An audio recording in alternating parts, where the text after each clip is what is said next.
بسم الله الرحمن الرحيم. عن أبي هريرة رضي الله عنه قال قيل يا رسول الله من أكرم الناس قال أتقاهم إلى آخر الحديث متفق عليه. حضرت ابو ہریرہ رضی اللہ تعالیٰ عنہ بیان کرتے ہیں کہ رسول اللہ صلی اللہ علیہ وسلم سے سوال کیا گیا، من اکرم الناس، لوگوں میں سب سے زیادہ عزت والا کون ہے؟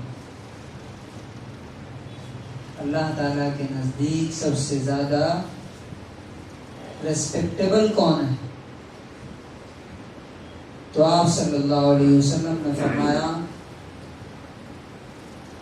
اتقاہم، جو لوگوں میں سب سے زیادہ اللہ سے ڈرنے والا، جو سب سے زیادہ اللہ سے ڈرے، سب سے زیادہ اس کے حکموں پر عمل کرتا ہے، وہ اللہ کے نزدیک سب سے زیادہ محبوب اور عزت والا۔ فقالوا، تو لوگوں نے کہا لیس عن ھذا نسألک، ہم آپ سے اس بارے میں سوال نہیں کر رہے ہیں۔ قال، تو آپ نے فرمایا فیوسف نبی اللہ ابن نبی اللہ ابن نبی اللہ ابن خلیل اللہ، تو اگر تم کسی خاص آدمی کے بارے میں پوچھ رہے ہو، پارٹیکولر کسی شخص کے بارے میں سوال ہے تمہارا کہ کون آدمی، تو وہ یوسف علیہ السلام ہے، جو اللہ کے نبی ہیں اور نبی کے بیٹے ہیں، اور ابراہیم خلیل اللہ کی اولاد سے، جنہیں اللہ نے دوست کیا۔ اب یہاں دیکھیے رسول اللہ صلی اللہ علیہ وسلم نے اپنے بارے میں نہیں بتایا کہ میں سب سے بہتر ہوں، حالانکہ پوری دنیا جانتی ہے، ہر آدمی جانتا ہے، صحابہ بھی جانتے تھے کہ خاتم المرسلین محمد الرسول اللہ صلی اللہ علیہ وسلم نبیوں میں سب سے بہتر، سب سے اعلیٰ مقام ہوگا، لیکن اپنے تواضع کی وجہ سے، ہمبلنس کی وجہ سے آپ نے فرمایا کہ یوسف علیہ السلام بہتر۔ قالو، پھر لوگوں نے کہا لیس عن ھذا نسألک، ہم نے یہ کسی پرٹیکولر آدمی کے بارے میں بھی نہیں پوچھا۔ تو کہا فعن معادن العرب تسألون، تو کیا تم لوگوں کے، عرب کے مختلف خاندانوں اور مختلف طرح کے لوگوں کے بارے میں سوال کر رہے ہو؟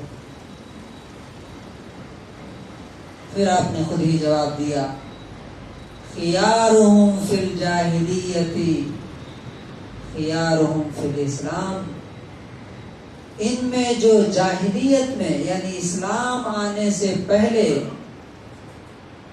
جو اپنی قوم میں، اپنے شہر میں بہتر لوگ تھے، وہ اسلام میں آنے کے بعد بھی سب سے بہتر ہیں، جب ان کو اسلام کی اور دین کی سمجھ آ جائے۔ تو اس حدیث سے ہمیں کیا سبق ملتا ہے؟ سب سے پہلی چیز کہ اللہ تعالیٰ کے یہاں آپ زمین کے کس حصے سے ہیں کوئی معنی نہیں رکھتا، آپ ساؤتھ انڈیا سے ہیں، نارتھ انڈیا سے ہیں، ہندوستان سے ہیں کہ امریکہ سے ہیں، کوئی فرق نہیں پڑتا، کس خاندان سے ہیں نہیں فرق پڑتا، آپ کے اندر اللہ کا ڈر کتنا ہے اس کا۔ حضرت بلال رضی اللہ تعالیٰ عنہ حبشہ کے رہنے والے، دوسری کنٹری کے، اور غلام، نوکر، لیکن رسول اللہ صلی اللہ علیہ وسلم کے چچا ابو طالب بنو ہاشم سے، اس خاندان سے جس سے نبی صلی اللہ علیہ وسلم، اور ان کے بھتیجے۔ اب بلال جنت میں نبی صلی اللہ علیہ وسلم نے ان کے پیروں کے چلنے کی آواز سنی، اور ابو طالب ان کے چچا جہنم میں گئے۔ دنیا کے سب سے بہترین خاندان کے آدمی جہنم میں، اور ایک غلام حبشہ کا رہنے والا وہ جنت میں. کیوں؟ دل اللہ تعالیٰ کے ہاں، اللہ تعالیٰ دل دیکھتا ہے. دوسری بات یہ کہ جو لوگ جاہلیت میں اچھے تھے، اور مثال کے طور پہ ابو بکر رضی اللہ تعالیٰ عنہ، اسلام آنے سے پہلے بھی کبھی انہوں نے شراب نہیں پی. اسلام کے آنے سے پہلے بھی کبھی انہوں نے کسی کو تکلیف نہیں دی. اسلام آنے سے پہلے بھی وہ اچھے تھے. جب اسلام آیا تو اس نے ان کو اور اچھا بنا دیا جب دین کی سمجھ آئی. اسی طرح حضرت عمر رضی اللہ تعالیٰ عنہ کو دیکھ لیجیے. تو اللہ تعالیٰ سے دعا کرنی چاہیے کہ اللہ تعالیٰ ہمیں بھی بہتر سے بہتر انسان بنائے اور ہمارے دلوں میں تقویٰ پیدا فرمائے. اللہ تعالیٰ ہمیں اس کی توفیق نصیب کرے.